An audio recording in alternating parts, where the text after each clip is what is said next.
నా లైఫ్లో నేను ఒక సాక్ష్యాన్ని చెప్తున్నాను. మరి నేను చదువులో ఒక అబోవ్ యావరేజ్ స్టూడెంట్గా ఉండేదాన్ని, 80% 90% స్టూడెంట్గా ఉండేదాన్ని. అయితే ఒక డాక్టర్ అవ్వాలన్న ఆశ నాలో ఉండేది.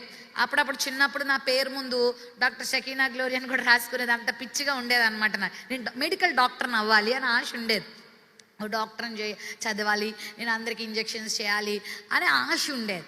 అయితే ప్రభు సన్నిధిలో ప్రార్థన చేసుకునేదాన్ని చిన్న వయసులో, నీ చిత్తమైతే జరిగించండి. కానీ ఆనాడు మా తల్లిదండ్రులు మమ్మల్ని పెంచుతున్న సమయంలో, నేను టీనేజ్లో ఉన్నప్పుడు మా పేరెంట్స్కి నన్ను అంత చదివించే స్థానం లేదు, అంత స్థాయి లేదు.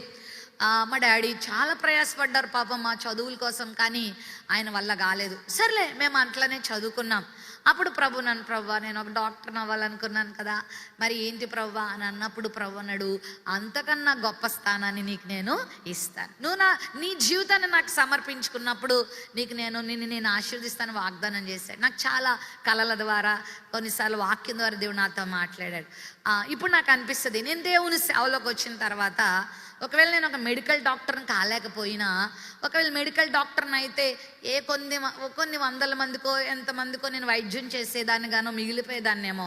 కానీ ఈరోజు మరి అనేక మందికి పరిచయం అయిన దానిగా, నా ఫ్యామిలీ ద్వారా, మా బ్రదర్స్ ద్వారా, నేను మరి ఇక్కడ మన బెరాకా మినిస్ట్రీస్ ద్వారా అనేక మందికి పరిచయం అయ్యే వ్యక్తిగా షకీనా గ్లోరీ అనేటువంటి ఒక ఐడెంటిటీని దేవుడు నాకు పరిచర్య ద్వారా ఇచ్చాడు.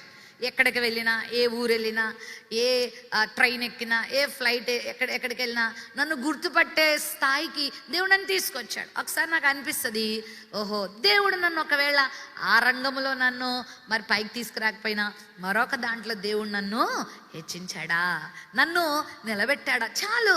నన్ను ఎవరో ఒకరికి బ్లెస్సెడ్గా ఉంచితే నాకు అంతే చాలు ప్రభా, నేను దేవుని స్తుతిస్తాను. సో దేవుడు నిన్ను మాత్రం వదిలిపెట్టాడు. వాస్తవం చెప్పాలంటే మా తల్లిదండ్రుల స్థాయికి, నేను పుట్టి పెరిగిన ప్రాంతానికి మరి నాకు దేవుడు ఇంత స్థాయి ఇస్తాడని నేనైతే అనుకోలేదు. ఈరోజు తెలుసా, నాకు ఇంత గుర్తింపు దేవుడు ఇస్తాడని అయితే నేను ఎప్పుడు అనుకోలేదు. దేవుడు ఎంతో కొంత గుర్తింపుని దేవుడు నాకు ఇచ్చాడు.